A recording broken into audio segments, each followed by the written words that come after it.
ઘટના થઈ છે. હું કાલે ત્યાં માત્ર ને માત્ર માનવતાની દ્રષ્ટિએ અહીંયા જોવા ગયો હતો ઓર મારી સાથે ગેરવર્તન પ્લસ મને ગલત સમજવામાં આવી ગયું હતું. મને ઈ વાતનું જરાય દુઃખ નથી, થઈ જાય છે ઈ, પણ હું આપને જે આ ફોટો બતાવી રહ્યો છું, હું ઈ આરોપી નથી, મારું નામ જ અલગ છે. હું આપને મારા ડોક્યુમેન્ટ બી બતાવું છું.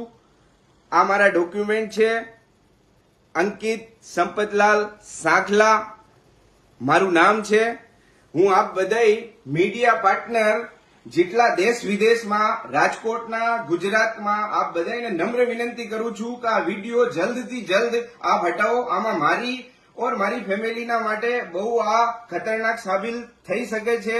તો આપ બધાને નમ્ર વિનંતી કે આ વિડીયો આપ જલ્દથી જલ્દ ડિલીટ મારશો અને આ વિડીયો જલ્દથી જલ્દ આપ વાયરલ કરશો.